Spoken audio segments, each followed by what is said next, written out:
Welcome everyone. My name is Paige Polonis. I am the co-founder and executive director of CityHeART, which is a nonprofit in Long Beach, my hometown, my favorite city. And we are an organization that tries to use art and true storytelling to raise awareness of important issues in our community, and also to give back to the community and the needs that we tell stories about. So we run a resource hub in West Long Beach, where we provide like supplemental support for folks experiencing homelessness, people in recovery. We work with veterans, seniors, families with children, and we're just so happy to be a part of the Long Beach community. And I think there's very few places where you can do both art and community service at the same time. And I think Long Beach is one of those places. So just very grateful to be here. Super happy to see some new faces, folks that we haven't had the pleasure of meeting in the real world because of the pandemic. So hopefully one day soon we get to do that. And with that, we are in the middle of Hunger and Homelessness Awareness Week.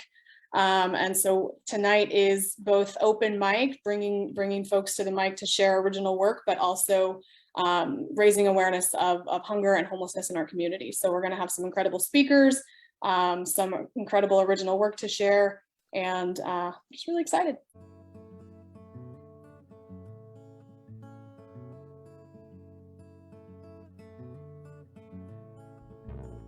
Don't you look him in the eye?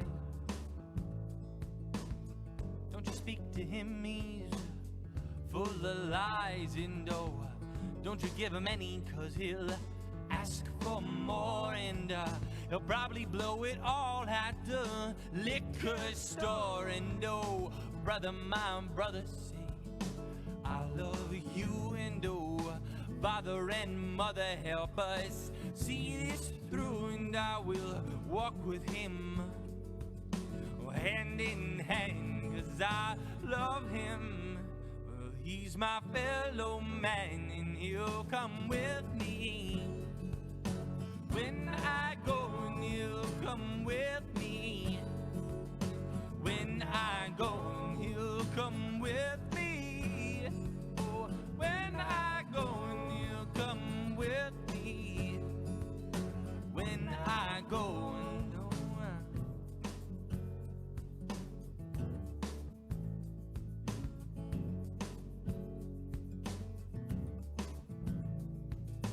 No, I won't just walk on by, and yes, I will look you dead in the eye.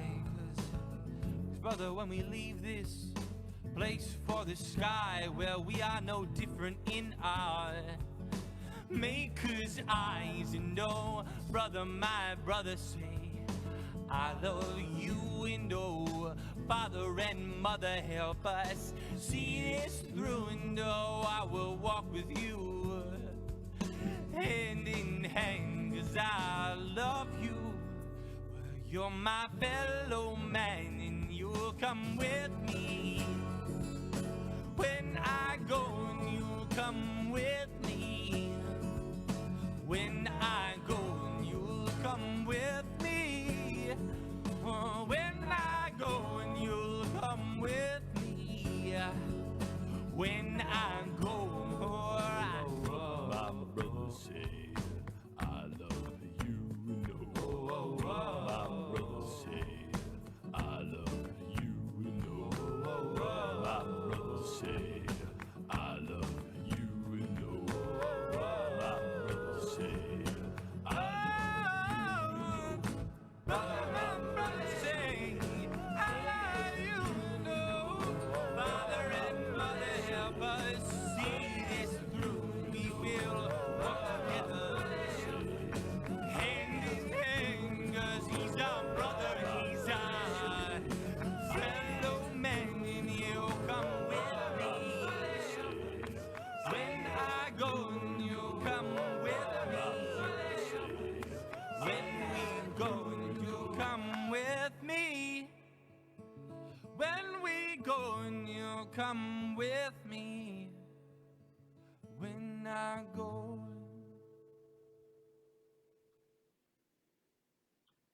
Awesome. Thank you. That song means a lot to me personally, and it means a lot to CityHeART. Renee Marino is a local artist who wrote that song as part of our Art of Displacement tour in the summer of 2016, which was the first thing that CityHeART ever really did as an art group in the community.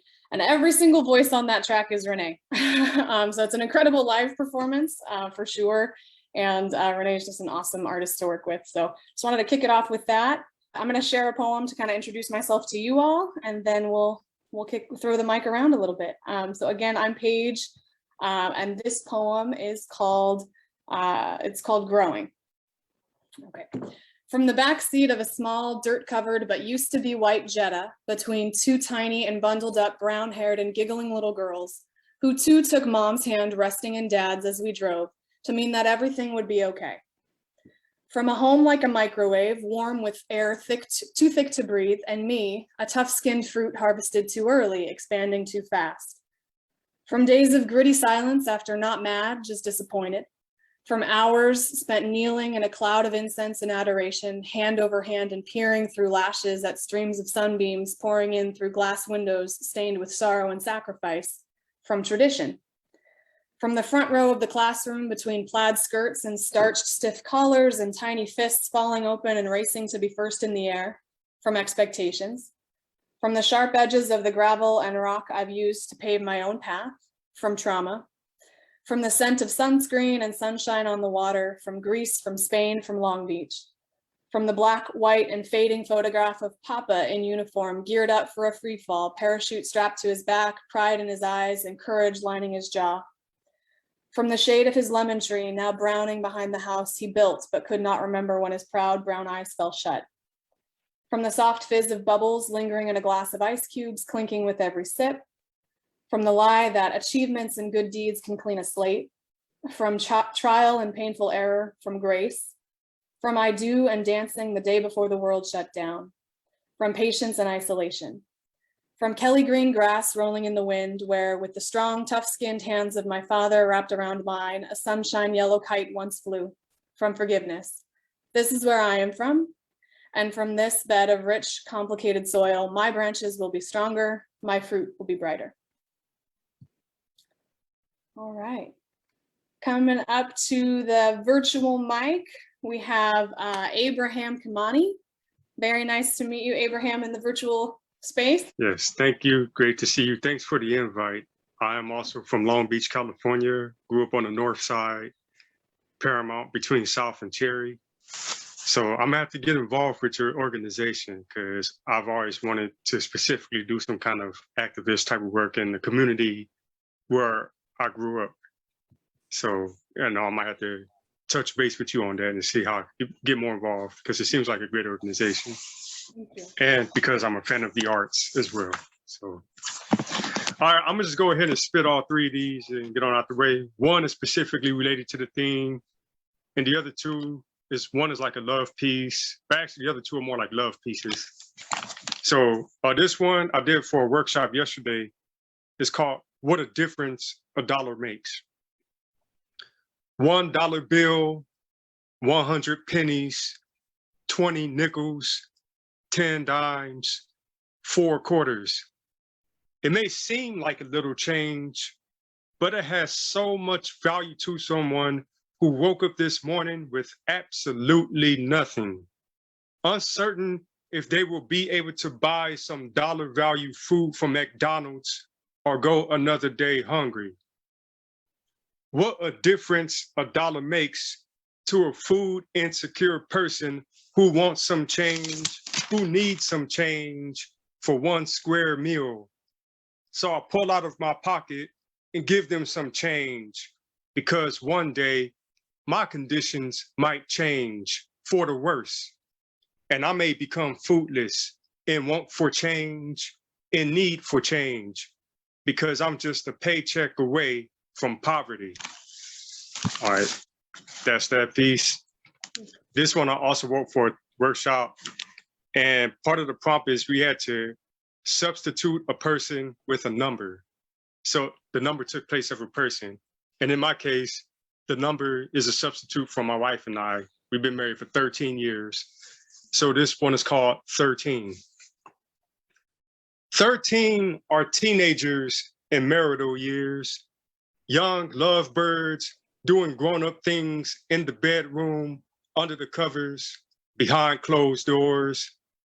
People say they're too young to be in a committed relationship for life, but 13 are mature adults beyond their years who've been through the stage of spiritual puberty, well-developed soulmates who already knew from an early age that God destined them to be united as one numerical flesh until death do them apart. All right. And this last one is called Softly Hard, Hardly Soft. I'd rather softly love you all the time, but hardly ever fuck you, than hardly ever love you, but softly fuck you all the time. I'd rather be softly hard loving you than be hardly soft fucking you. Please let it be known to your heart, mind, body, and soul, I do not love fucking you, but I do fucking love you, privately and publicly. And that's those pieces. I love that wordplay. That's so good. I love that. Awesome. Yes, and Yeah. my IG handle is on the screen, so if anybody want to follow me on Instagram, it's The Righteous Poet, WRITEOUS. I appreciate being here, and I'm looking forward to hear all the other great poets in here speak. Awesome. Thank you, Abraham. I'm super jealous of your Instagram handle. It's so clever. That's so good. So jealous. Love it. Awesome. Thank you. Thank you. Yeah. All right. Coming up to the mic, we have Joey. Joey, if you're with us. And then on deck after Joey is going to be Soul on Fire. All right, Joey, take it away. All right, I'm going to give a quick introduction. Thank you for inviting me to this space. I have a letter I wrote to myself a decade ago when I first went in for mental health services. So it says, Dear future Joe, current Joe, past Joe, I know you're going to make it. I'm afraid right now, quite terrified actually, but you'll be okay. You've taken the first steps to getting help, and soon you'll be even further along in recovery. It may take months or even a year or two before real progress begins to show, but you will be fine. I know because I dream about those days as if they were already happening. So that's a good sign. So please take deep breaths, take moments to relax, get healthy, give yourself a chance to return once again. And remember, baby steps. You'll get there, and don't be too hard on yourself along the way. Love yourself. P.S. Love yourself. I swear it's okay too. And I bought that at the 99-cent store right across the street of where I would now be working for Mental Health America. So it's quite like a journey for me. And this piece I wrote after an abuser passed away.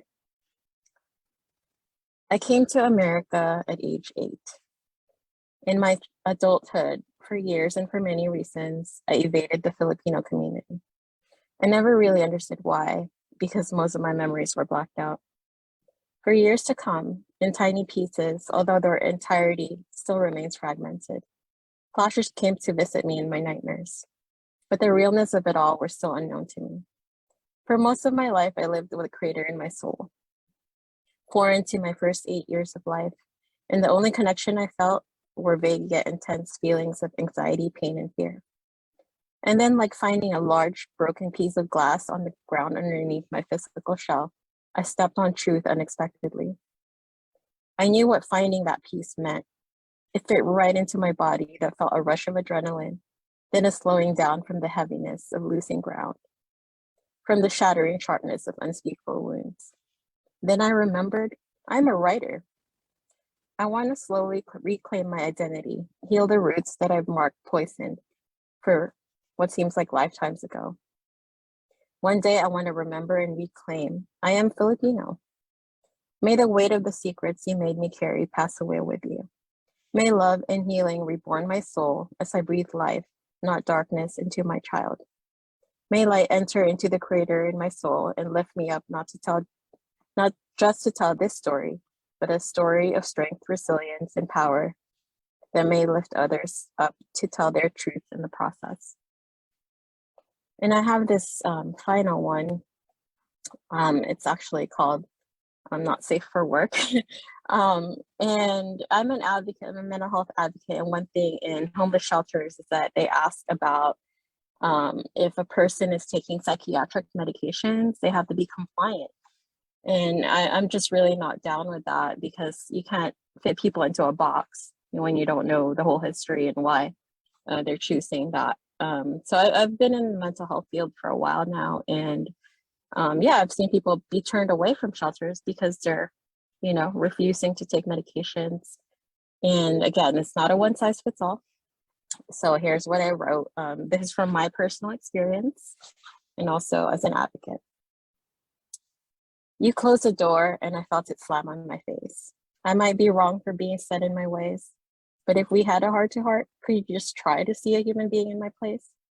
Not a name, a diagnosis, or a series of questions. Could you hear a soul yearning beyond my expressions? Would you not see a whole person? I know I'm fragmented, but I am worthy of connection. Excuse me if it's a leap from your intention. I feel you shrink me into a space where I'm not allowed to trust myself. Judgments from the very place I put faith in to help. I don't know how you can say you can just tell.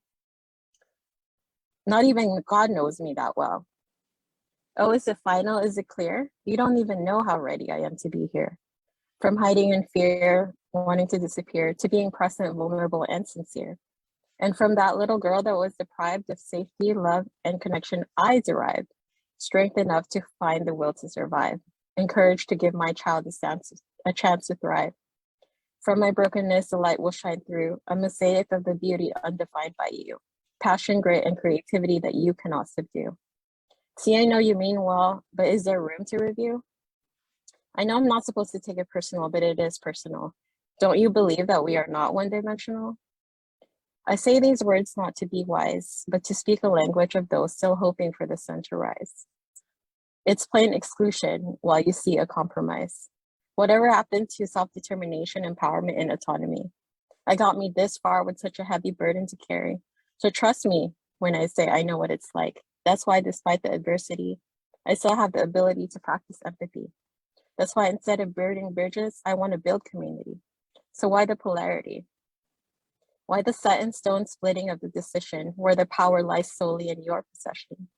I'm on the other side of the phone conversation, on hold for your external validation. For everything I am, everything in me is on the line. But I want to thank you because for the first time in a long time, I feel fine, despite being quarantined, forced to quarantine in my own mind, running out of places to go, but deeper inside of me to get to know. I'll try to let the light in when I'm shut out so I continue to grow. So thank you for leaving me with a different choice. The feelings stirred in me gave me opportunities to rediscover my voice. You closed the door, and what I saw was that you slammed it shut in my face. I've survived using my ways, but there's grace. I've known rock bottom well, but it's time to renovate the space. Forget the door, I need a house with a solid foundation in its place. Time to address the nuts and bolts of the secrets and the shame. Time to unpack, unlearn, process, relearn, regroup, recover, regain, and reframe. Time to pick up tools and my pen, the swords forged in flames. Time to rewrite not the history, but the narrative of my name. Time for a life I yearn to reclaim. Thank you. Oh, Joey, wow. Whew. I'm so glad you're here. Thank you so much for sharing all of that. That was beautiful. And I love that we get to be in a space like this together for the first time. We've been in lots of other spaces together, but this is great. Thank you so much for coming. But Soul on Fire, you are up next. And then coming up after Soul on Fire is James Coates. Hello, hello. Hi, Paige. This one is called A Lot Like Love. I want to find the word that encapsulates our lives down to every nuance, a word that holds our ancestor dreams in its enunciation. I want to find the word that unifies quarreling nations, blends our skin tones to the color of oneness, a word that addresses the concerns of every life in every form. I want to find the word understood by every language, felt by the deaf, speaks to the silence, confined to the ears of the blind, a word that rests inside the soul of every heart. I want to find the word that dispels our rage, demands that we evolve our tongues to create music, syllables that make melodies, metaphors transforming fire into water, a word that shifts the ground and uncovers our history. I want to find the word that gives us a common voice, decimates caste and social strata, destroys the idea of us and them, and destroys hunger and thirst, a word diminishing power and liquefies poverty. I want to find the word that brings us closer to understanding, creates shelters for the damaged, breaks ceilings, unhooks shackles, a word limited only by our imagination. I want to find the word that no one's ever spoken, but everyone knows by heart, a word that sounds a lot like love. Thank you. That was my first. You may have heard this one, Paige. This is called Something Borrowed. We don't own our trauma, child. We get to hold it for a while, feed it bread and water, brush its coat and let it roll around in the grass. Our trauma may go into a mole, burrow deep into our bodies, creating roads and tunnels under our skin, paths leading us to the child we left stranded. Our trauma may grow wings and beaks and fly to foreign forests, sing songs into red skies and calling for other voices to sing in unison, filling our skies with cacophonies of curses.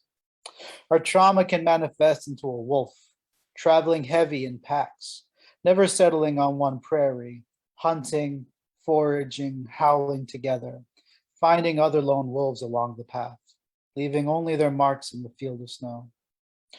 Our trauma can grow hard exteriors like sea turtles or armadillos, diamond skin that won't let blades penetrate your soft interior. Our trauma takes many shapes and may transform our bodies, but we don't own our trauma, mijo. Just as your ancestors granted you gifts, love, and life, so too did they pour trauma into you. For water cannot transform to dirt without lava, and forest cannot grow without rain, or uncaring winds, unforgiving floods that strip away at your foundation and water down your values, dilute your essence. Once your trauma has evolved, release it and grow, mijo. Our trauma is something borrowed, something you must return. Thank you. Thank you. I do have one more, but it's not finished, so I'm going to give you all a sneak preview if that's okay, Paige. That's great. I love that trauma poem. So you've earned all the, you can do whatever you want. Thank you. Thank you.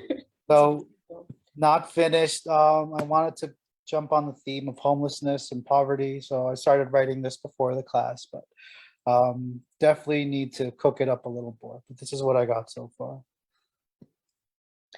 There is something on your face with nothing in your stomach. You extend your hand for a miracle and get loose change instead. But not the type of change that you wish for when you're staring up at the gibbous moon from your flimsy cardboard walls, your life possessions stuffed in Yvonne's shopping cart. It's the type of change that weighs down your pocket and your conscience. You know the nickels and dimes don't chime as loud as quarters when they're jingling in your pocket, in the styrofoam cup you grip. And that's all I got. Thank you. Yeah, I love it. I love it. Thank you so much for sharing that. Can't wait to see where it goes. That opening line got me for sure. That's a really, really solid opening. Thank you. Yeah. Thanks for the invite, Paige. I'm Thanks looking for forward coming. looking forward to learning more about the organization too.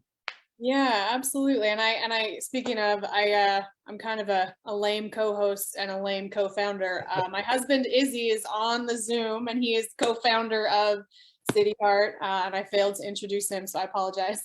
But he's here too. That's all right. Sitting in our Star Wars room. So thanks, Izzy. So jump in whenever you want, Izzy. You can take the wheel from me because I don't really know how to host. But we're working through it. Amazing. So this is working out really well. Awesome. Yeah, we definitely hope to do this more, take key community issues and have artists come to the hopefully soon real stage and get to share that work. So really glad for the turnout tonight and for everyone who came. All right, we are looking at James Coates. Are you ready? Yeah, I'm ready. Thank you for having me here today. The poems so far have been great, and you as well, Paige, for not having a lot of hosting experience. I host a workshop called Be the Change that happens the first Wednesday of every month, and we talk about social justice issues. And one of those issues we talked about homelessness, houselessness, back in August. And so my second poem is going to be what I wrote in that workshop. But I like to start with a quote. This is from Nelson Mandela.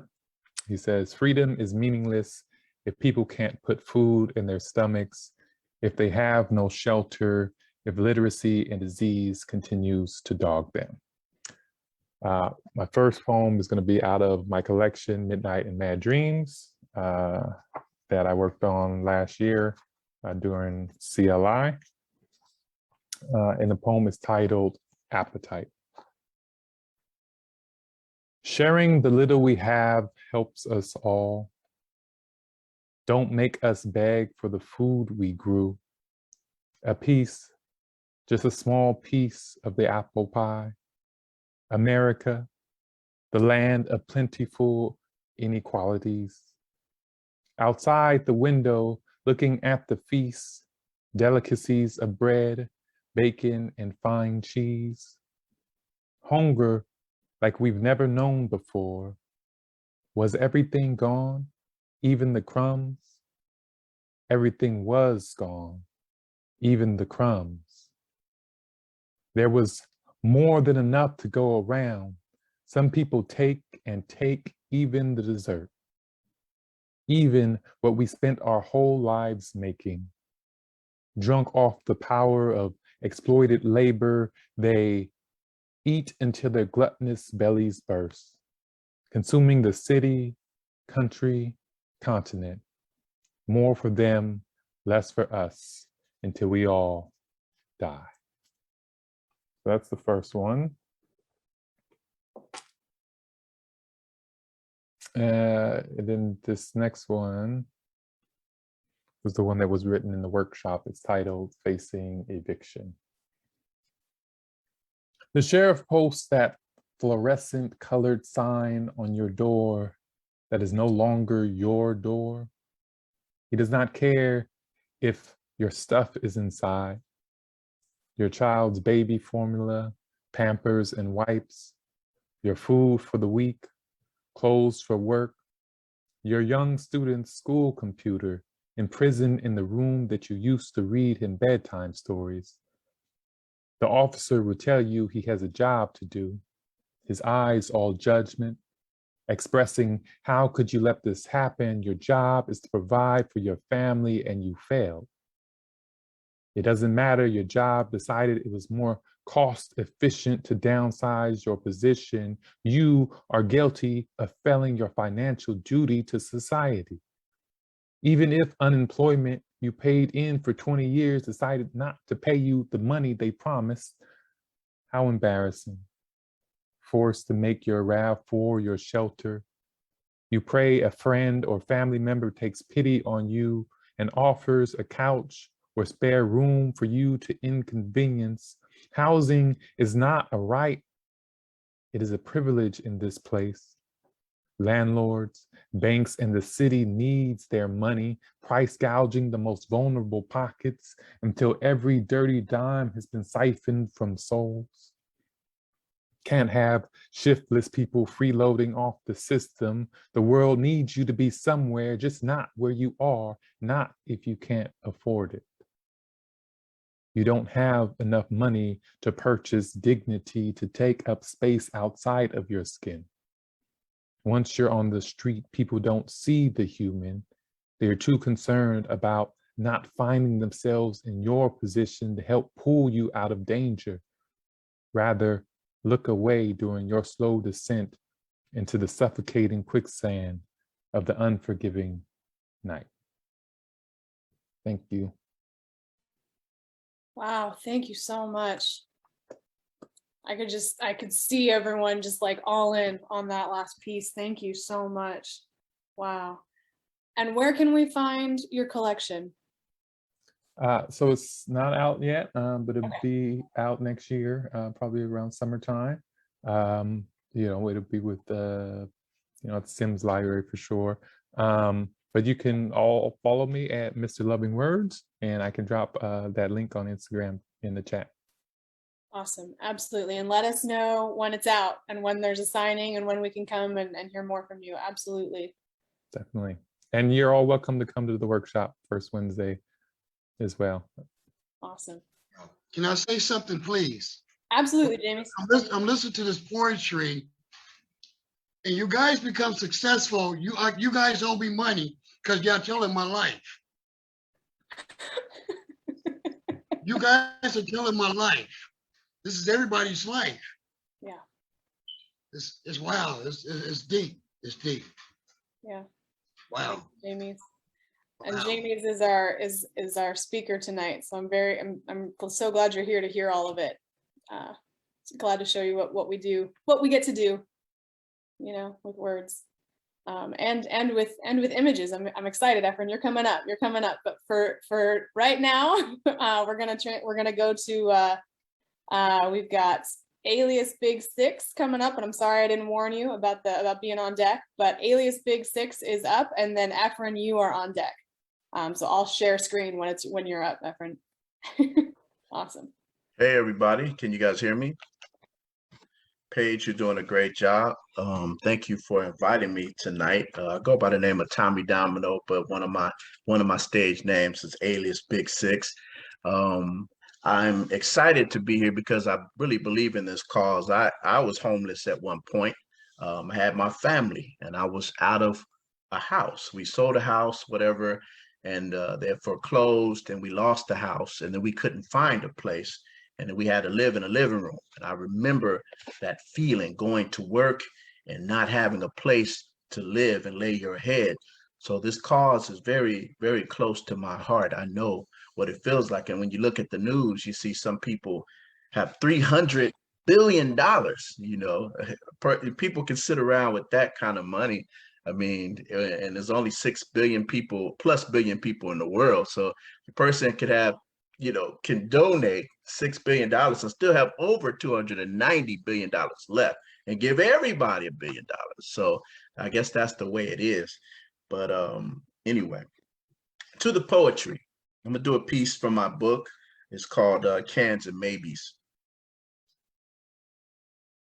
My life's a slow drag, like a blunt with many seeds, still trying to succeed in this land of wants and needs. I'm stuck somewhere in between this hustle. I used to dream at the turkey tussle before the sweet pain. My only dream was to have a deuce on Danes and to have a soul train chick. Get scooped up in the mothership, but now it's how to keep the oven lit. Years spent on the fences of repentance, but if I'm the only one changing and this game remains the same, then I'm insane. I won't apologize for being a black man in a world that'll lean on your cans and turn them into maybes. So I drink from cans, hoping not to go crazy like Richard Wright. I write the jingles and singles they bang in the places where they jingle toilets. Natural born poet, field poet, from where the riots rest in winter. Beware when you enter, because it don't take much to awaken the sleeping giants. Ghetto birds pierce the silence. I switch my side to the pillow to avoid the billows of sweat. I had dreams of going to Caltech. Instead, I have a tech in a vest collecting stress like the homeless collect cans that turn to maybes. Who's going to save me in my dark soul? I've been in a black hole since I was 10 years old in households that never made payroll.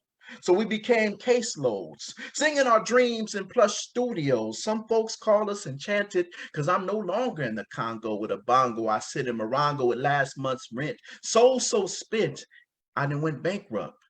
I can't even look up like Richard Pryor and which way is up, because they took my cans and they turned them into maybes. And my lady, She sees my troubles stay on the bubble until they double up. I hope she doesn't give up on this poet in his 50s, well past his prime. I'm in yoga poses trying to free my mind and borrow time from time. Sipped a little wine. I kissed her on the spine. Now we're on the slow grind. Her thighs awoke and my prize awoke, and we spoke languages of the night. And I stroked, and I stroked, and I stroked till everything went hazy. And I could no longer remember any cans that turned to maybes. Wow. That's that first piece. Great. Let's see. The next poem, I'm confused on which one I want to do, but I will do this one. It's called Roots.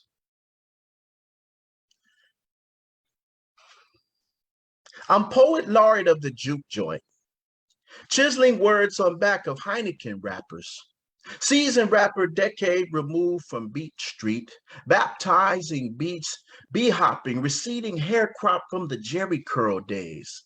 Morphing into shags, fades, and waves, I boogaloo in golf hats and khaki suits, each baobab fruits pouring libations on its roots, which carries the spirit of the ancient griots. We blues people. I said we blues people. We come from an oral history, mystery still unsolved, Western hemispheric evolved, African violets. This land is too small to nurture my roots. Strange fruits constantly pruned by schools, laws, and systemic weeds that germinate. Who am I? I find remnants of my history in old jet magazines and storefronts that sell sage and hibiscus teas. In the front of liquor stores, from the lips of winos, speaking in while of staggering with elephant-like memories, I'm Dogon. I play records to signal motherships and midnight trains, seeding Negro spirituals like still away. They could never kill away my revolution. We were looted and branded as property. Now marinate on that. See, there's no back for me to return to. Our backs built this village. Ancestors raped and pillaged, diluting my blood like tea bags tri-steeped. I studied blues like a chemite studies the metal netter, hoping to extract a single morsel, unveiling my origins. I'm a bushman storing poems in ostrich eggs to nourish future generation. Those who dig up my artifacts find well springs between each verse. I speak of chains, forgotten names that swim inside of me. It's my full-time occupation to carry those voices, for which I have no choice, because up to this point, they're the only reason why I exist. Roots grew up twisted among European thorns, but my third eye remained intact. Black like the velvet picture in your mama's living room, the Afro sister with the single tear. My poem is the spear, aiming at the mark that told a second grader he had no history, and he grew up to be Dr. John Henry Clark. Thank you. Tommy, every time. Wow. Wow. You doing one more, Tommy? No pressure. You don't have to. I was just asking. I'm sorry. You want me to do another one? Only if you want to. You don't have to. I don't want to bore. I don't want to bore these people.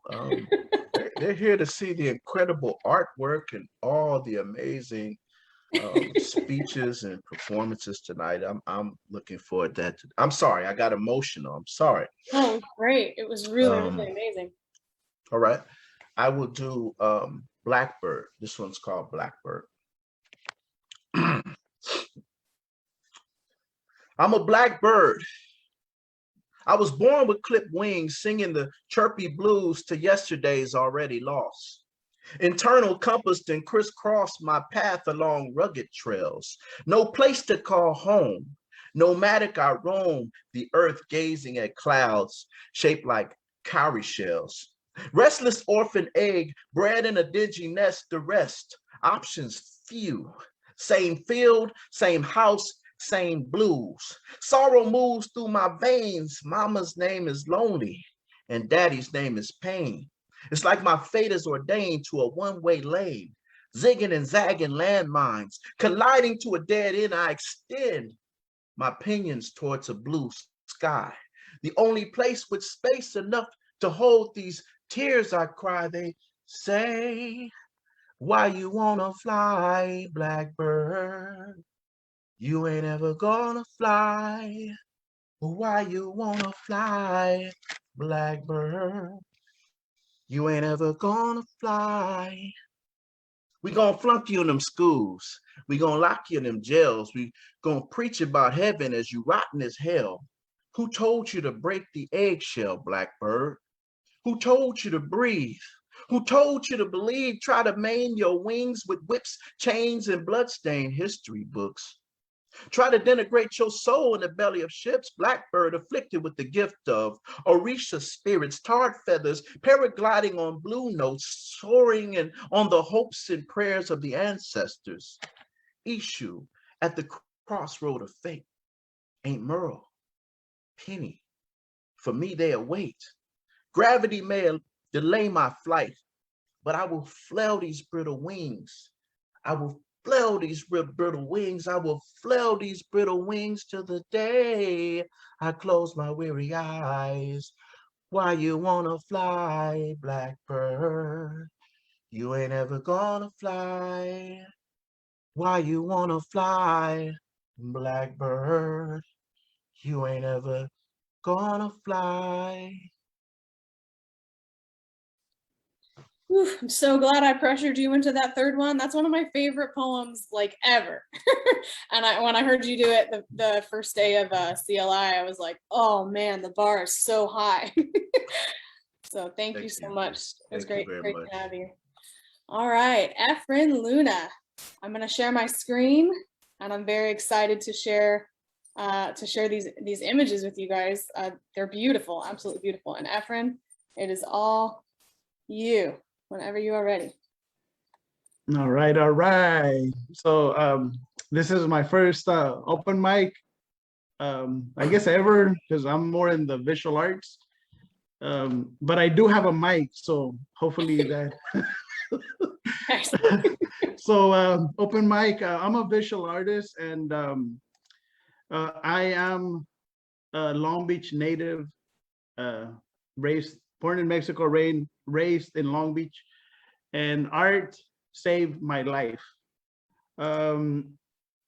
That's what my story is. Art saved my life, and I couldn't see myself doing anything else that besides art and be like happy and have the the courage to continue in this this experience in this planet. When I saw the flyer that all our mediums were welcome, to be honest, I had a little bit of a doubt, but I was like, let's see, because a lot of times, we have to give people a chance, right? And I felt like, okay, well, maybe I give myself a chance and share my art.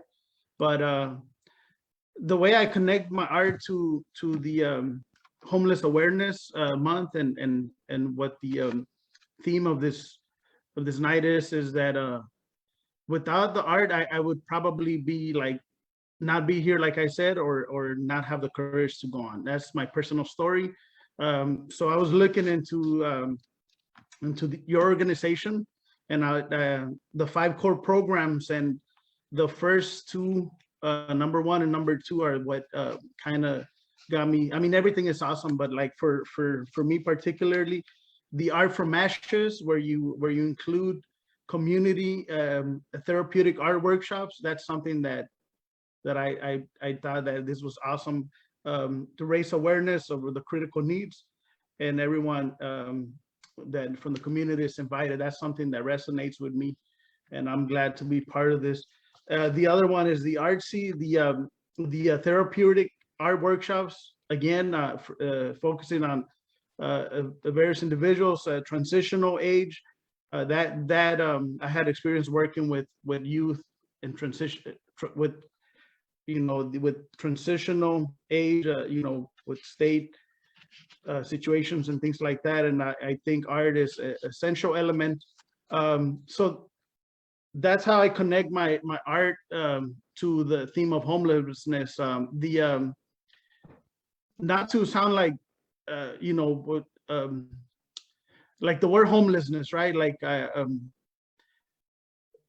for me, family is not necessarily by blood, it's by the people that you are, that are with you, no matter of DNA or whatever. So for me, that's family. A home is also part of the people who support you. So working with transitional age youth, I also I had to learn to see things in a different way, right? So transitional age youth, a lot of them were not they didn't have a traditional mom and dad and household and things like that. And I told them it's okay. I gave them an art program or an art assignment to do, where we had to do a family tree. And it was really something hard to do. And I had to kind of like make it work on the spot or as I went. And I talked heart to them. And I told them that your family is the people that are with you, and that like not necessarily by blood, so it was something that that resonated with me. So when we talk about homelessness, we're talking about a physical home, or we're talking about a home like the people who got our back. And I can see how the term or the house individuals came about. Homelessness, it might sound like appealing to folks who might want to give in the holidays and things like that. But the reality is that we all have folks, or not, hopefully we all have folks that we can rely on, and people that we call family. And for me, that's what home is. I also been struggling with accepting that like circumstances are not ideal, and a lot of us have an image that we show, but behind the scenes we have struggles, and this also leads to mental health and essentially or potentially or transitional and all this. So getting to my artwork, the artwork that you see on the images are selected images that are currently on display on the First Street, the Wells Fargo building, in downtown Long Beach, on First Street between Pacific and Pine. If you catch the Metro train or you're walking by, you can see them. And the reason why I wanted to talk about them is because through the pandemic, when the shutdown began, we had to close our gallery, our nonprofit, and we couldn't have people here. But for me, it was kind of like hurting me not to be able to do that. It was kind of like my mental health was affected by the whole situation, right? So I went on and continued to carry on these classes by doing it via Facebook Live. And these are some images, not all the images I made from the beginning of the shutdown in March 2020 through the summer of 2021. So these are some of the images. You can see them. They're on display at the, like I said, at the Wells Fargo building on the First Street side, right across from the Metro train station. You can see them, and they were free on Facebook. Like basically I did them and went step by step. Very long videos. They're not your traditional TikTok videos where everything's fast forward and it's pleasing to see. That's not what this is. These are 2-hour long videos or more that you can actually follow along. You can watch them again if you follow my Facebook art sites, Cultural Alliance of Long Beach especially, and also Art Music and Culture. You can see the videos, fast forward, pause, and things like that. So you can actually follow along. There's no charge. The videos are there for everyone to watch. You don't even have to like our page. You can go and just watch the videos and kind of follow the process. So that was my way of like, carrying our mission, and also for me to, be sane individually. So these are some of the videos that I selected, and I actually had a talk with my sister today, and we had this different views on like what should be like one's goal in life and things like that. And me being an artist, I couldn't see myself doing anything else, and so I expressed that like this is part of like for me, and I know a lot of individuals who are artists choose it because it's a calling. It's like it's a passion, right? It's not a hobby. For me, this is not a hobby. I sometimes I make money, sometimes I don't, but that's irrelevant. For me, it's a passion, and I'm excited to have found a fellow organization that also has similar values. What I was looking into, what you do is art and service, and I love that. I love that because it resonates with me, and I'm excited to share a little bit of what I do. I don't have poems. I may be inspired and write something, but I just wanted to share my art and share my story. That's all I have. If you guys have questions, I willing to, willing to answer or just chat or anything. Thank you. Thank you so much, Efren. And then this is, I think, the image of the gallery, right? Of where they are. Okay, so this is not the gallery exactly. This image, well, yes. Okay, so this is where they are currently on display. So this is a glass window where the Wells Fargo building is. On the backside of it, which is First Street between Pacific and Pine. If you're gonna catch the metro, you can see them. They're right there.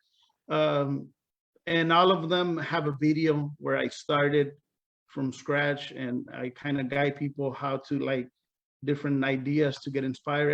Every image you see here was created in that way, and it's like I said, you can go and see them. There's also a little write-up on the plastic on the bottom. So yeah, this is our display window that we have. We also have a gallery which is currently not open due to the pandemic, but this window's been, available for us to display artwork. Awesome, Efren. Thank you so much for giving us a try and trusting us and sharing your work with us. That's amazing. So I've seen your postings in the Long Beach Artist Facebook group, so I've wanted to be connected for a while. So I'm so glad you're here. Thank you. All right, I am very, very, very excited to introduce Giovanna Ferraro.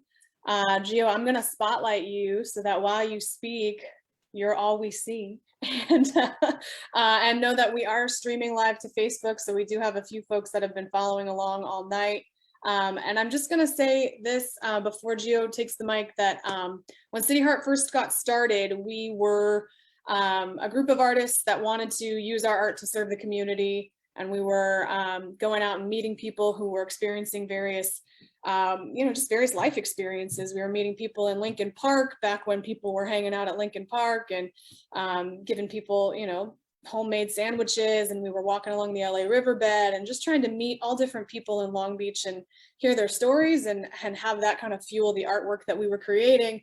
And we pretty quickly figured out that we didn't just want to be, collecting stories and then piecing out. We wanted to be doing more than that, and serving folks for the long term if we could.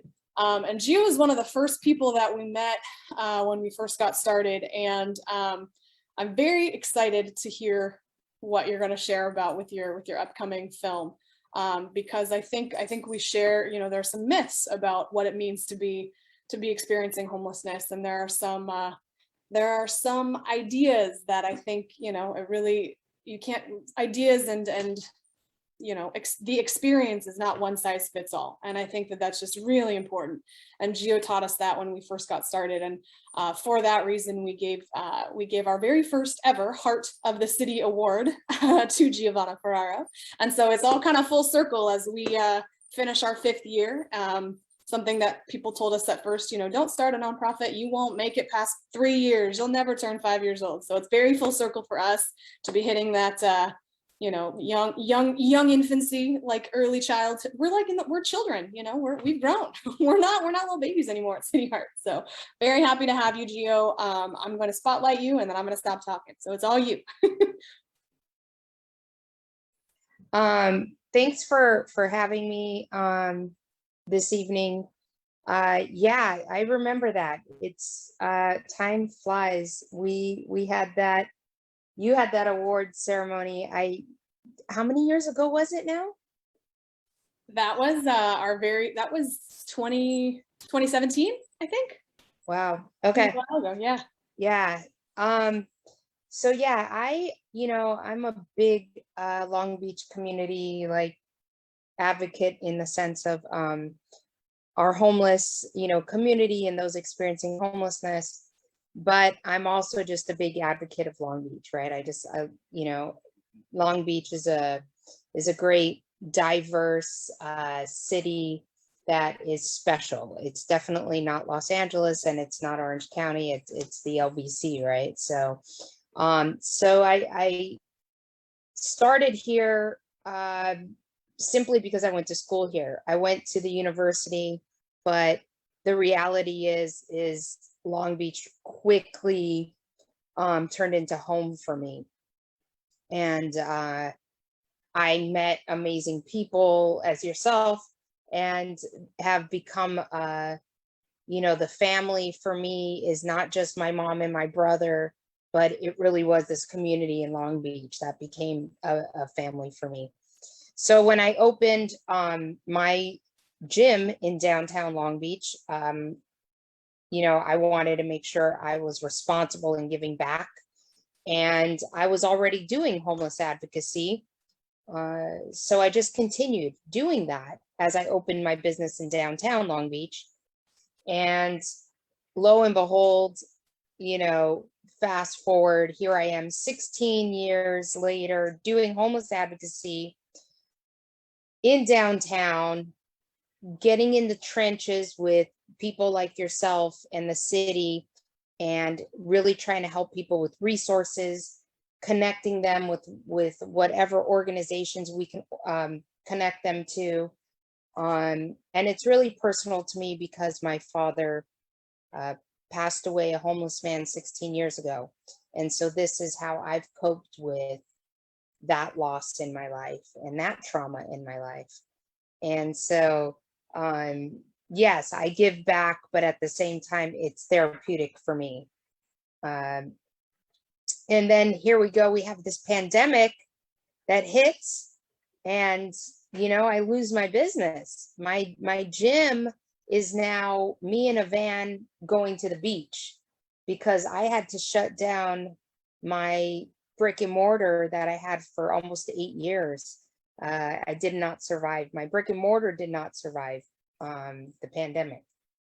But with that being said,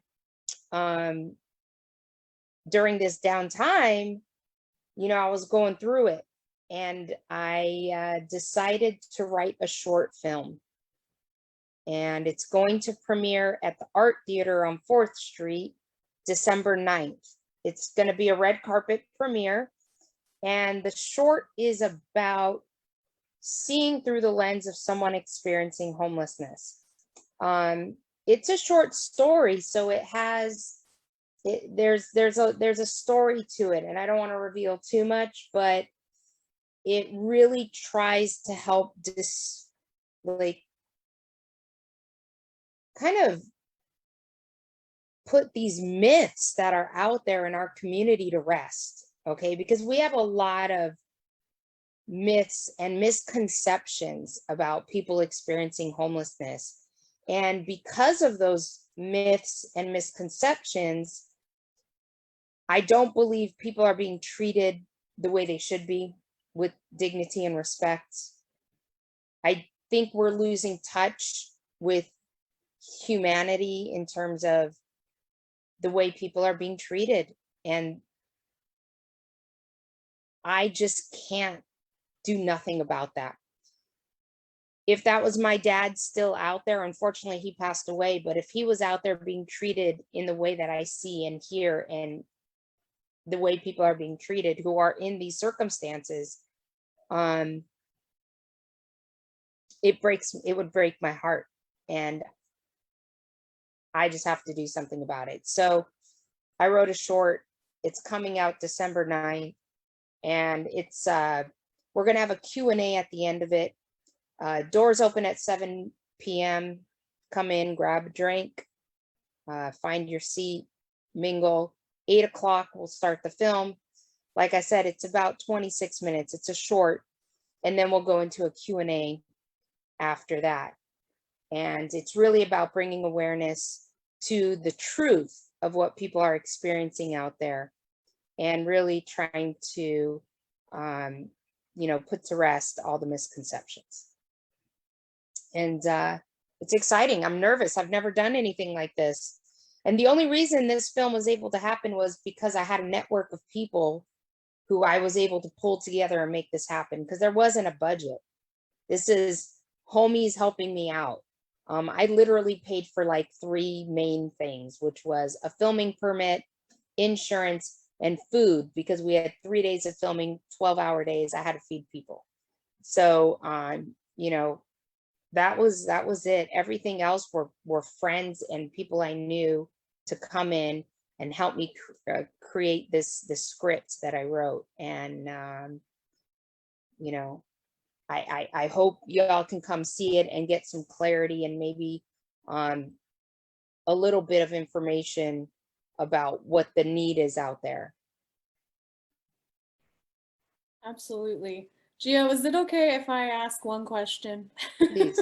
I really want to know a little more about the title. I don't know if that's revealing too much, because yeah. So the title is Lennon, and the main character in it is Lennon. And I actually play the main character.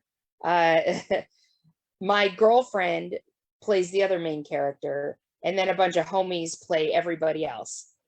I had to do it that way because, number one, I trusted the people I asked to be in it, but also we're in a pandemic. I can't just pull people in to suddenly memorize 20 pages of script for me for free and then rehearse it and film it. And so I really had to write this with knowing the people I had available to make and create this, as well as director, makeup artists, all of that.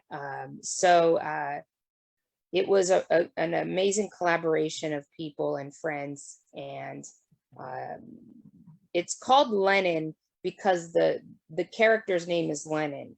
And that's where you're getting the story from. You're seeing through Lennon's eyes what is happening out there. And that's where I'm trying to, again, show that, the myths and these god-awful stories you hear about people living on the street, they're not true. You really have to get to know these people and understand the moment isn't when you meet them and they're in this circumstance of homelessness.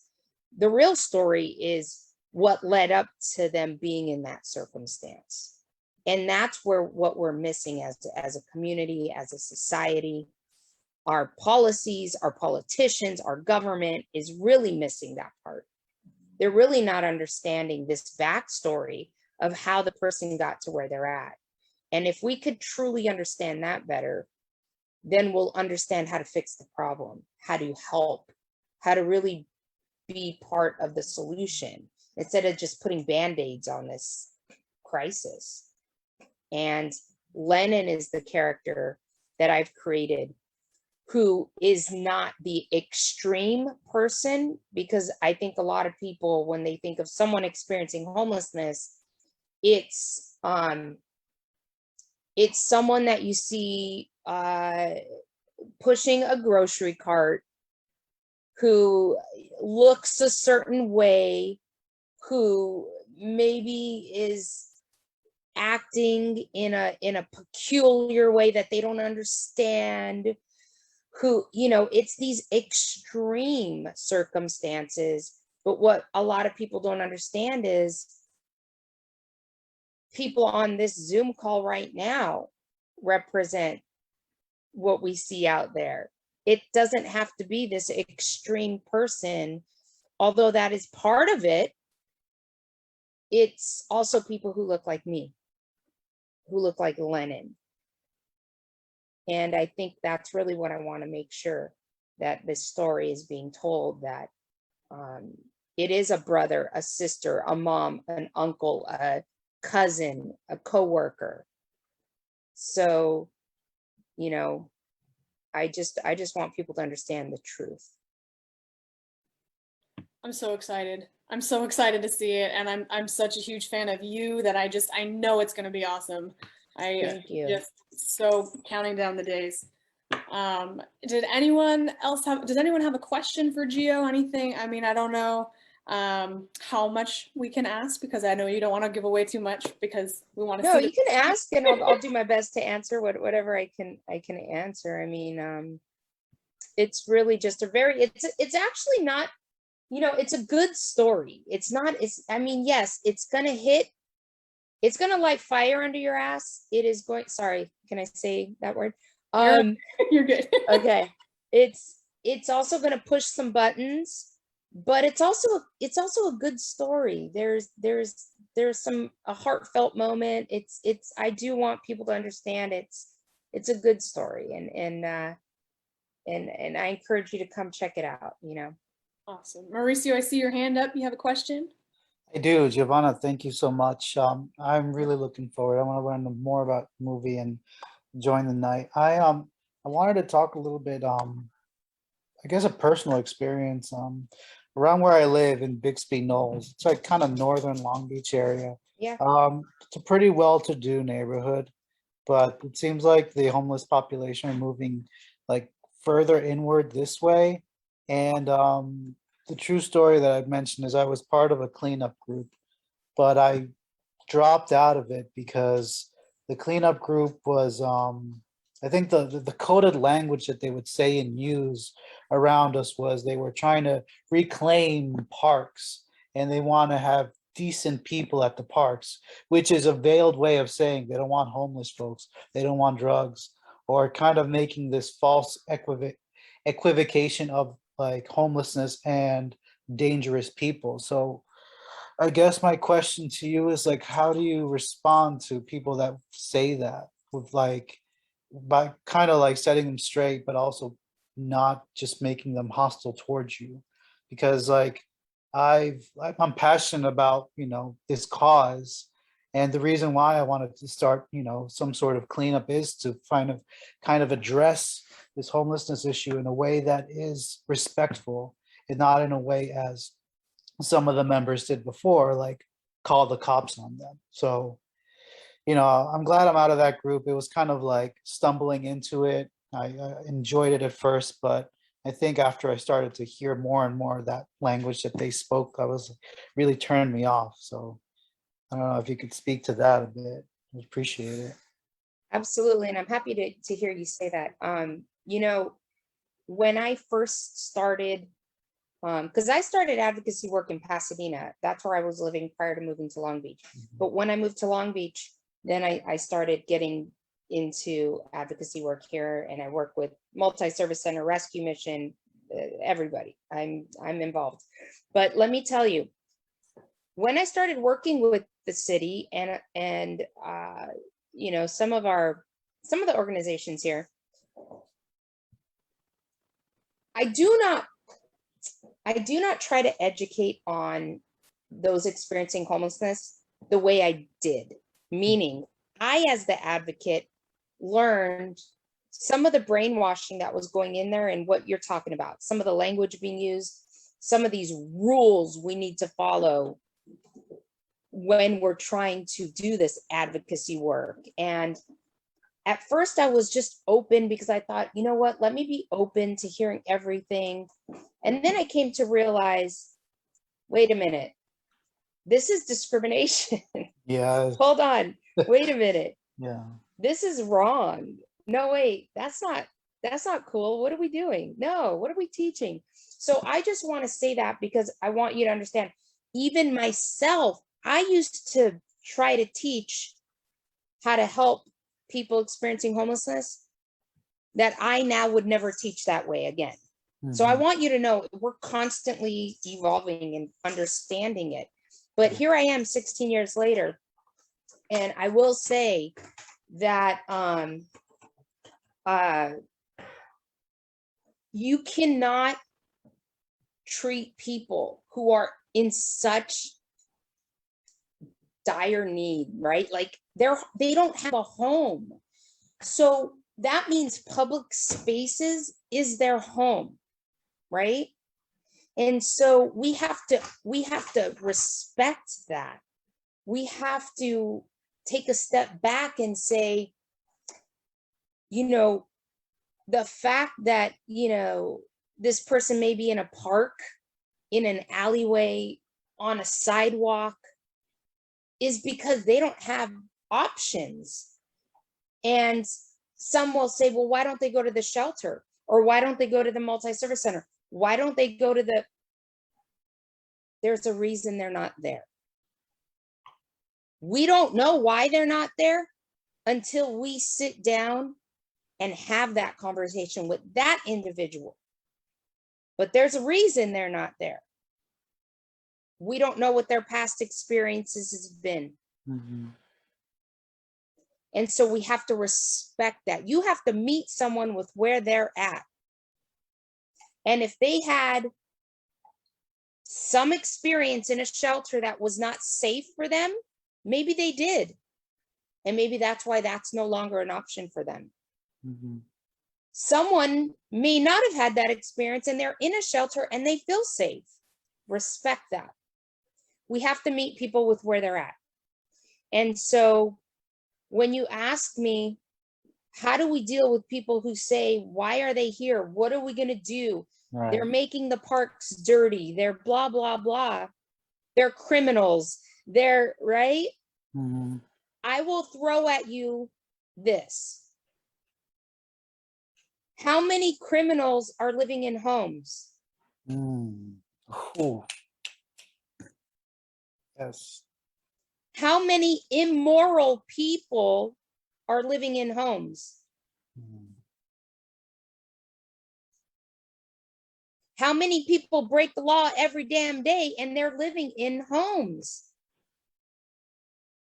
So you want to talk about crime, you want to talk about people littering, you want to talk about these things, and it's like, I get it, but what you're trying to do is pin it all on the most vulnerable people.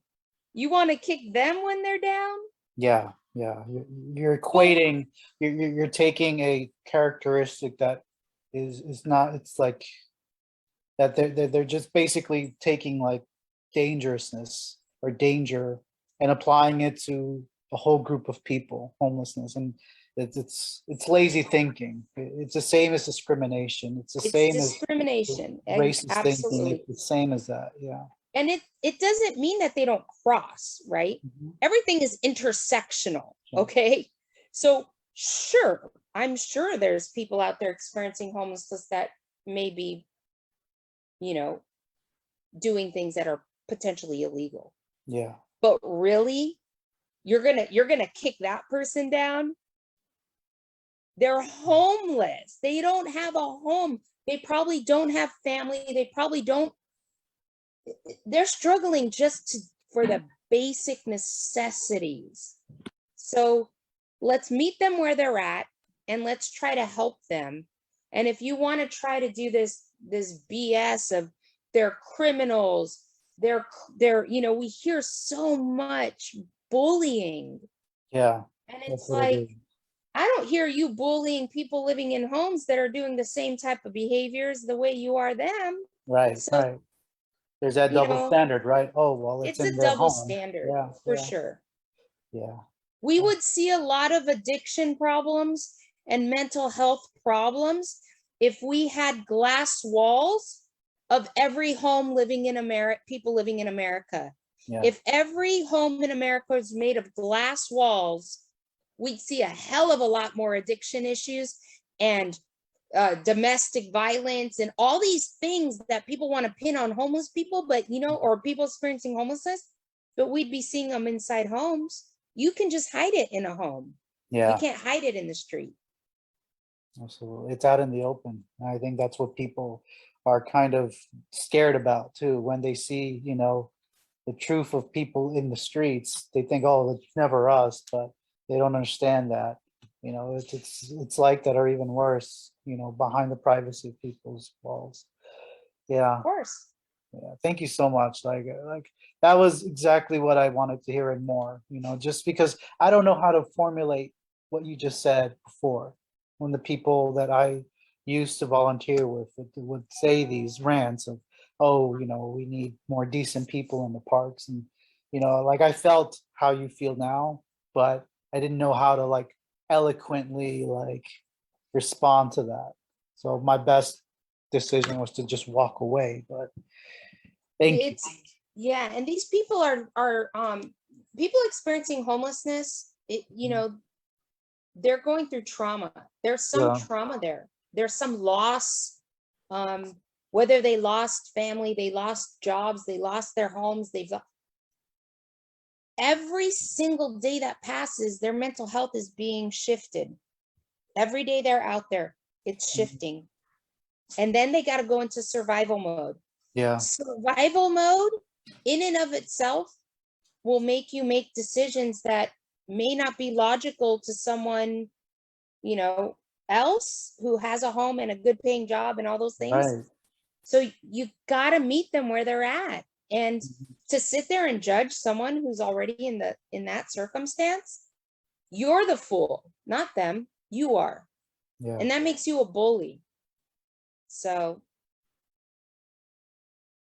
thank you. This is why I know that art can change the world. Yeah. This right now, this moment. I mean, Efren, you said it earlier, that art saved your life.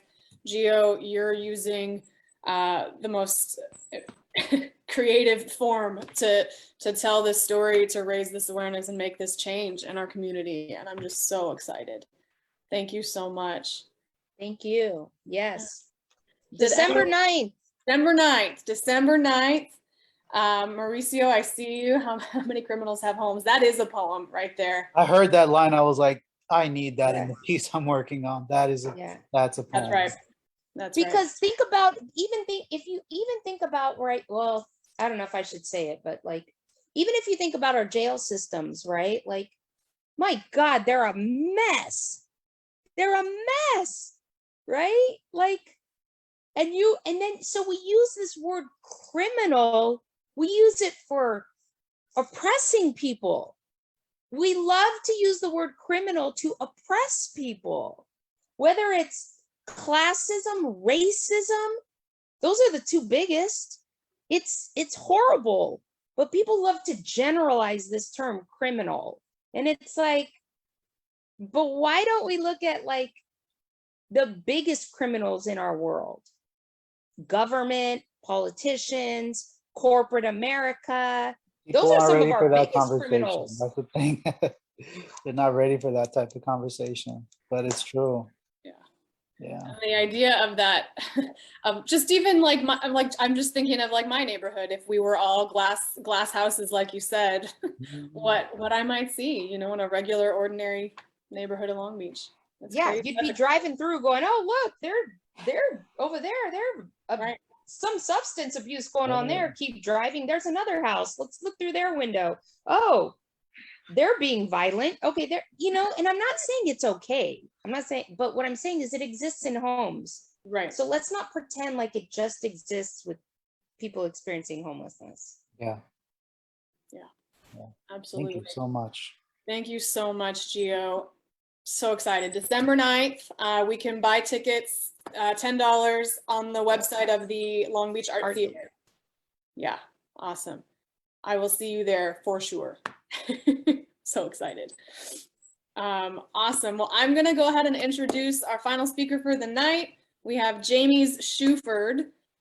Jamie's, I'm so glad you could join us. Thank you so much for coming. I met Jamie's, I don't even remember exactly how we met, actually. And what's funny is I asked you to come here tonight and you were like, yeah, I need to get more involved. And I think the reason I don't remember where we met is because you're everywhere. You're already so involved.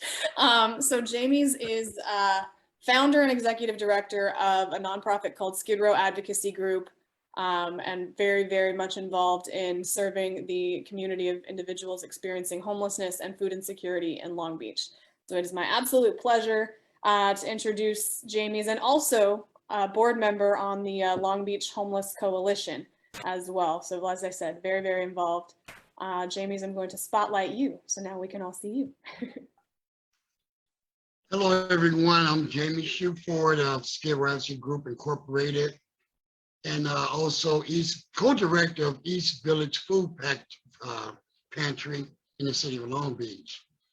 I want to start off by saying 18 years of parental supervision, 23 years of lessons learned, and 14 years of living my best life ever. I'm going to start with 23 years of lessons learned. That's from being homeless, going through mental health, substance, alcohol abuse, all those things, the whole gauntlet down to Skid Row in Los Angeles. When my life took a drastic change within these last 23 years, and that change was, I got a job at a mental health agency, Lamp Community down in Los Angeles. And they hired me as a peer advocate. And that was my breakthrough. And with that breakthrough, I got to learning more about nonprofits and learning how to help people or advocate for them. So what I ended up doing was, someone asked me, say, hey man, you know, we see you doing this and we see you doing that, helping people and whatnot. Don't you know people pay you for doing this? I was clueless. I was doing it from the money I was hustling off the streets and helping people. So eventually, I had a schizophrenic episode and got 5150 for those 3 days, come out. I'm at downtown mental health. And my therapist told me, say, hey, they opened up some apartments out in the city of Long Beach. I'm gonna put you in for it. So they put me in for these apartments. And it's something that I really needed. So I had an idea of what I wanted to do in life, but I did not have no stable environment to do it. So I came out here on December the 1st, 2008, with 2,000 other families. My girlfriend, she came with me, and her kids. And we ended up at the same table amongst 2,000 families applying for 80 units here in Family Commons at the villages of Carrillo. And we ended up at the same table. Giovanna Ferraro, you might know her, Paige. She was looking at the information, say, you guys have the same information. So it was like, pick a number from 1 to 10, and I guess one number was close. So the apartment went under my name, and now I get that stable environment. So I'm thinking about what I learned down at Skid Row, and like I said, someone said to me, you know, they pay people for doing this. Get you a 501c3. So I applied for a 501c3, and it got shut down twice. And the third time was a charm, and my 501c3 got granted. So I said, well, let me go back down to Skid Row and then recruit 10 individuals who I used to break bread with down there on 6th and St. Julian. And they became volunteers, became some of my closest allies and confidants. And that's how Skid Row Advocacy Group was created, was to advocate for the homeless. We basically do the things that most agencies won't do. And that's what dealing with truly people who are homeless. And from there on, the years went by. So we come up to 2018, and we created a food pantry with my wife, this thing of Shuford, East Village Food Pantry. So we kind of like took advocacy and food insecurities and combined them together. So one thing I learned is this: food will get people, will allow people to open up. So by us having a food pantry, that allowed me to advocate even more, address the needs of the homeless. And so that's what we've been doing since 2018 in the city of Long Beach. And I'm on a few boards out here: Long Beach Homeless Coalition, Long Beach COC Board, Continuum of Care, and I'm on a food pantry board of directors, Long Beach Community Table. But my journey was very hard.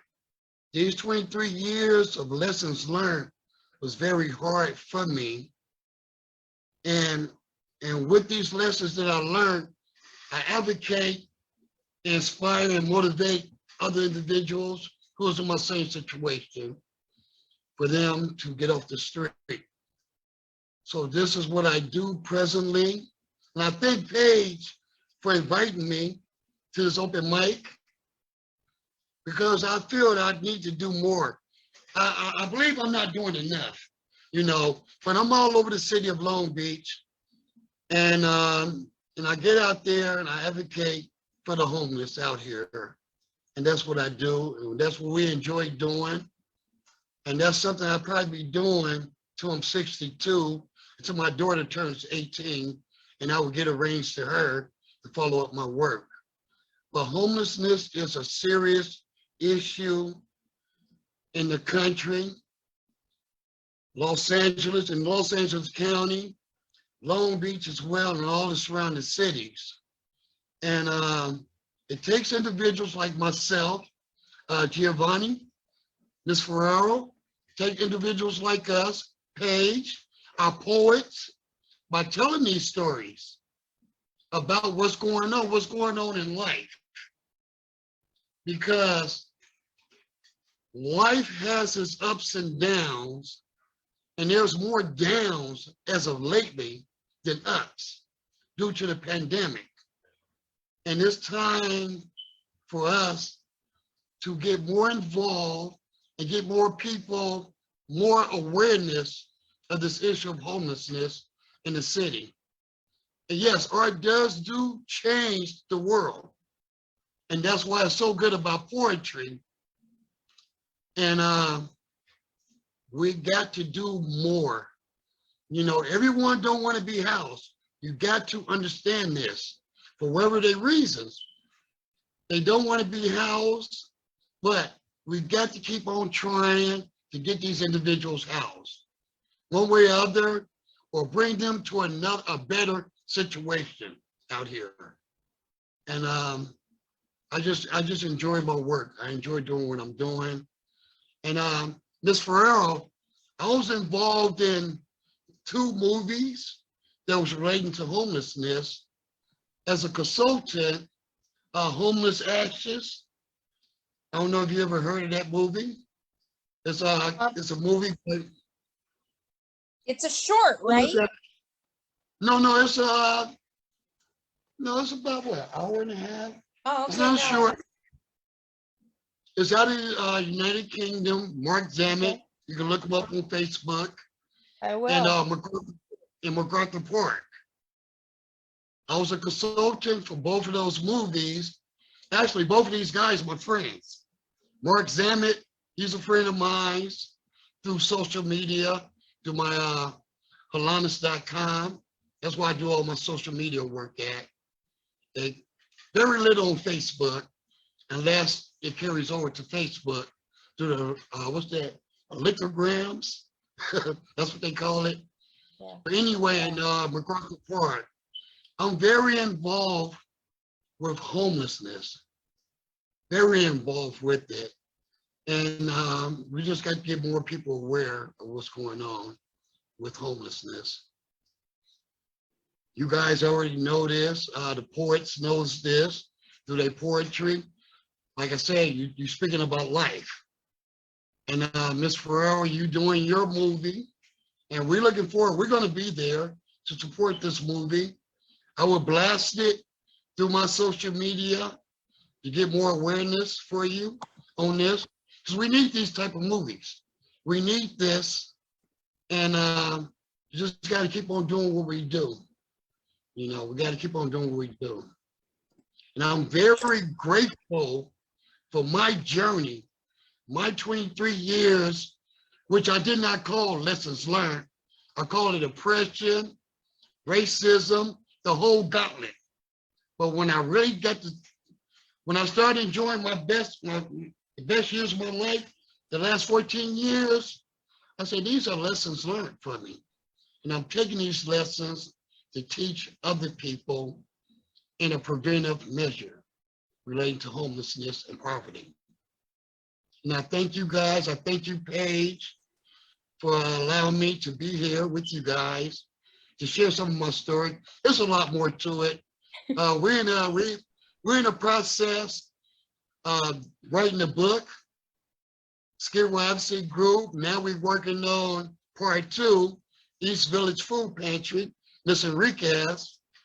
And we're going to get this book done, perhaps get a movie deal. And we're just going to donate that money back into the community. That's awesome. Thank you, guys.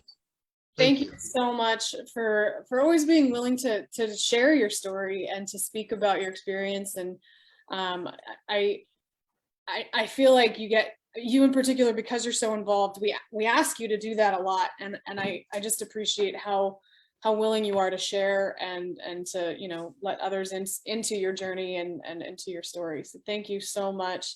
You're amazing. You're wonderful to work with. I'm so glad to know you and to call you a friend and to be connected with Long Beach. Does anyone have a question for Jamie's? I do. All right. Yes. Go. So, I mean, first off, let me just say thank you for doing what you do, because it's not easy work. That's the other thing. Some of the loudest people I hear in the community who complain about those experiencing homelessness have never been in the trenches of it, right? And so there's that disconnect. So all these assumptions are made about those people. And it's like, once you start diving in, you start realizing you are so disconnected that your only go-to is to judge rather than to have the compassion and understanding. So Jamie's, I thank you for what you do, because you're putting in the hard work to understand it, to relate to humanity in a way, and then to go out there to be energized to try to get others, you know, to do some work. Yes. It's a lot. And so you're involved, COC, all that. I know all those organizations, and you're involved in them, and you know, they're aware of me, I'm aware of them, and so it's awesome.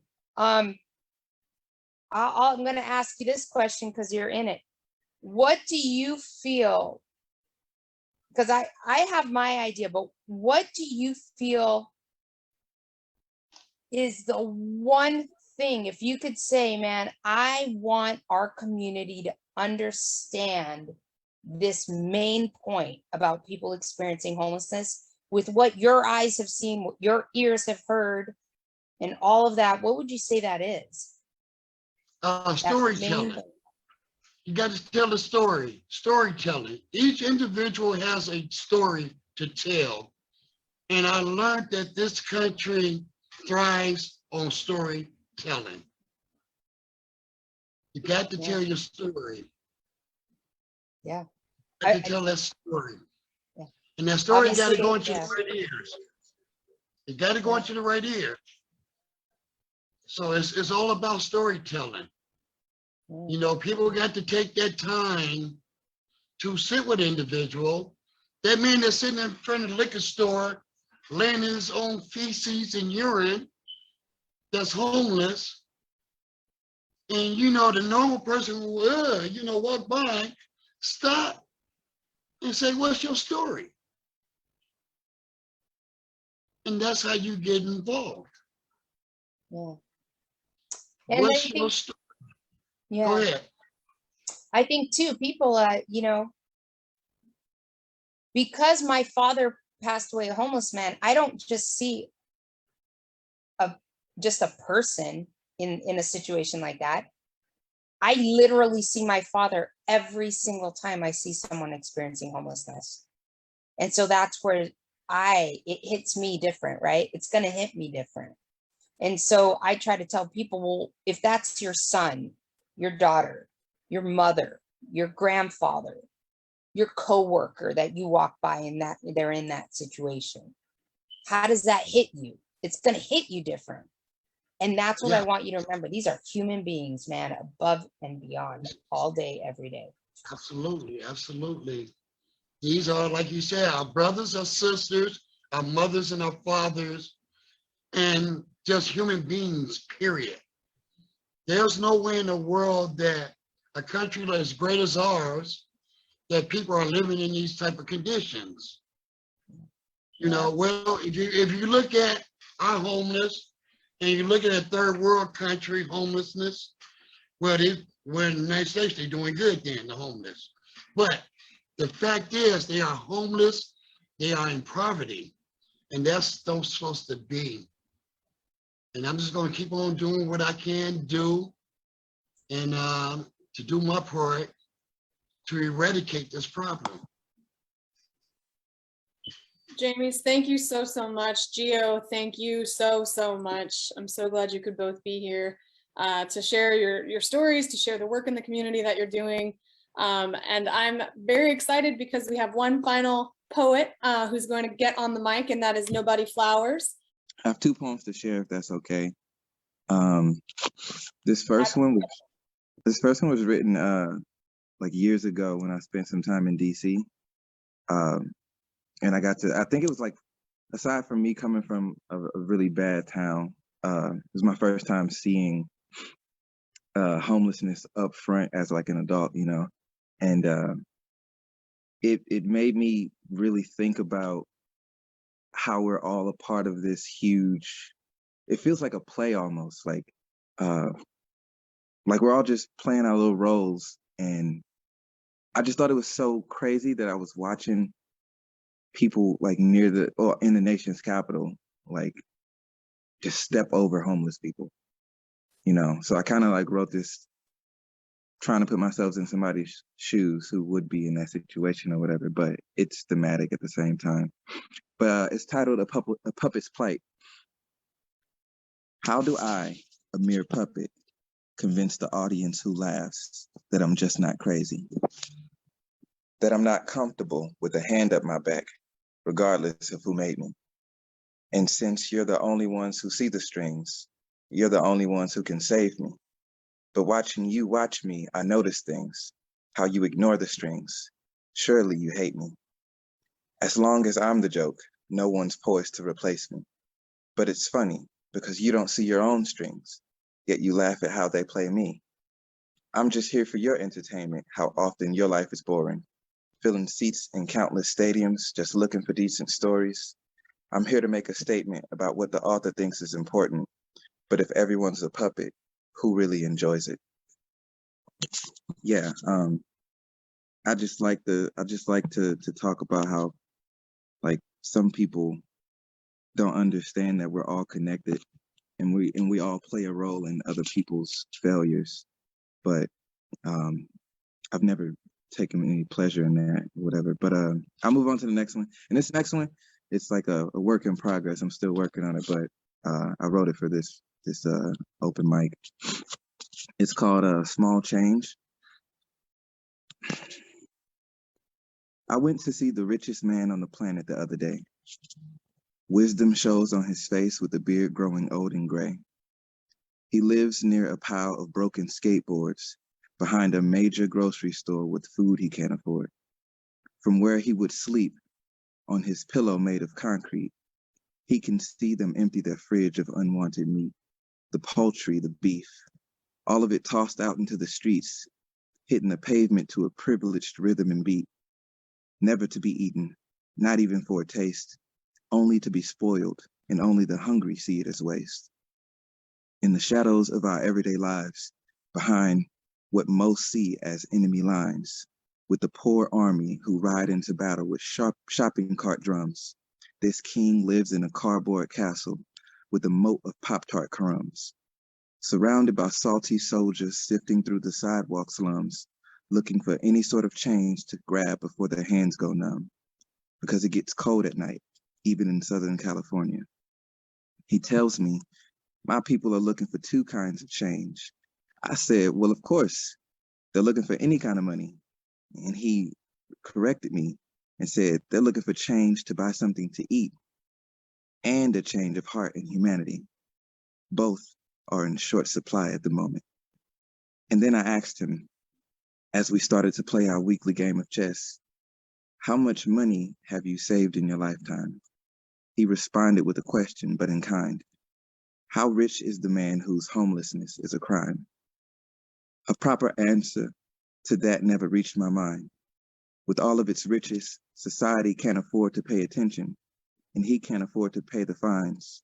So here he is, pushed to the side and confined to a sidewalk, snuggled up with his canine, doing his time.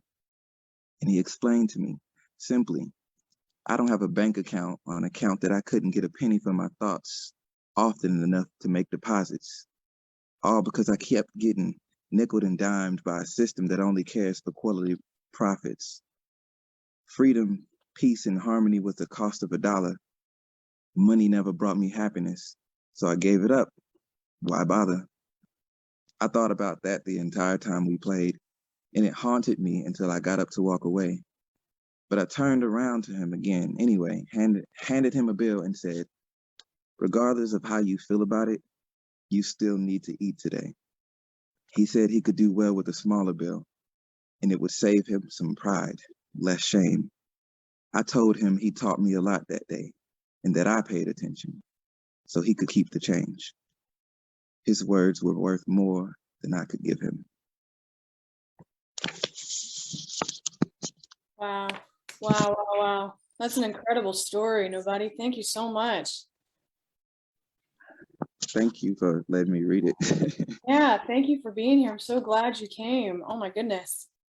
This has been the first time that we've done it this way, where we've like intentionally put both the cause and the leaders in the community around that cause hand in hand with the artists creating work in the Long Beach community. And I am very excited about doing this again, and hopefully you all are too. But I think it's just been a really great night. I'm gonna close this out with one final story. And the only reason that I'd be like, we're done 4 minutes early. This is great. But the reason I'm going to is because this is a story about a woman named JoJo, whom we met when we first started CityHeART. And we were, like I said, kind of going to the parks and going to the riverbeds and trying to just meet people. And we met JoJo in the summer of 2016. And actually it wasn't summer, it was Valentine's Day. We met her on Valentine's Day, and we asked if she needed anything. She was living on the riverbed, and she, had asked for some food, and we said we were going to come back and wanted to know if she'd be willing to tell us her story. And I feel a little guilty about how we did what we did back then, just because I feel like we couldn't do enough for the individuals whose stories we were collecting. But JoJo's story has stuck with me forever. And when we went back to see her again and try to continue to help her, she wasn't there. So, I never want to forget her story, and I do hope that I run into her again someday. And her story is unique in that she was born on Skid Row, was adopted and lived in a home with her adopted family off of Skid Row, and then found her way back. And so I have to share JoJo's story because that's kind of where we started. Those are our roots. So this poem goes like this, or story, whatever. Roses bloom in a medium-sized family of flowering plants. My roots too are red. Rose is not the only color in the garden. In my backyard, we grow pride in rows of gritted teeth and bite into our tongues like Eve. Rose is not merely a romance. Sometimes even the hip of a rose lies still in the bed of a patch of weeds. Roses are not always red, she said. She calls herself JoJo, and she tucks herself into sweet dreams along the bed of the LA River. JoJo was handpicked like an apple on the branch before it turned ripe. Her adopted Reverend Father pulled her from one of many tents lined up in a row in Los Angeles, where her cracked up mother planted her into the world. The hip of a rose is the fruit of the flower. JoJo's hips are barren. Both can be eaten raw like a berry and range in color from sweet to broken. JoJo clung to the branches of her family tree too tight. One night, she went looking for her mother in a tent in a town of barren soil, no good for producing fruit. She wrapped herself like a vine around her family tree, tight enough to choke a flower and stop it from blooming. But JoJo's mother choked her with fists filled with forgetfulness and rose-red lips wet on JoJo's barren hips. And I think I have to feel some kind of way about that, she said. Sometimes the walls are too loud, she said. The walls are too thick and they want me, she whispers. Sometimes the walls are too loud and they squeeze together like my mind ate its green beans and grew up all in one summer. And stretching too fast that way feels like an apple browning in the sun. At her core, she is all seeds of promise. She could be a singer or a drummer or a painter or a preacher's daughter, if only. If only she had never taken that too big a bite that cost her 2 front teeth, she said. She told me her smile was everything to her before they took it from her. Her mother and the uniforms who pulled them apart the night of their family fight. Even as she says so, her lips paint a grin across her dimpled cheeks. Sometimes when the walls scream into the hairs along the back of my kneecaps, I remember JoJo and the way her little brittle body rocked itself back and forth and back so she could make it all the way through her dusty pile of memories for me and her tented home along the bed of the LA River. JoJo, watering herself in the same kind of potting soil her mother used to sniff, just a whiff enough to grow a weak grin, longs for the fruit she will never taste now that her teeth are gone, her tongue is dry, and her family tree withered to hell somewhere in the middle of a prison cell where she took root for 18 years, wondering if freedom by any other name would taste as sweet. And when the walls are screaming and I am rocking back and forth, trying to soothe the hairs along the back of my cracking up kneecaps, I remember that I have 2 chipped front teeth too. I just wanted to share that because JoJo is always on my mind and with everything that we do at CityHeART. So again, I want to thank everyone for coming out. This has been kind of a little bit of a dream come true for me at CityHeART because I've always wanted to tie the two, the cause and the great local artists that we have incredible art in Long Beach. And I'm just so glad that to see both coming together in this way. So it's been an amazing evening. Thank you so much. I hope to see you at the next one. December 9th. Don't forget, see Lennon at the Long Beach Art Theater and meet Gio in person in real life off of the Zoom screen. And go down to the Transit Mall station. If you're catching the metro, there is a window right there. It's that Wells Fargo building. If you look at night, there's light beams emanating from the sky. That's that one building. If you're out and about, just kind of like walking, taking a walk, or riding your bike, stop by, check out the artwork. There's a little write-up about, how the art was made and the purpose. And if you like any of the pieces, you can make your own and you can follow along for free. There's a library of videos that I did during the pandemic of over 60 videos for people to follow along. They're not made for professionals, for everybody can follow along. So Pine, it's on First Street between Pacific and Pine.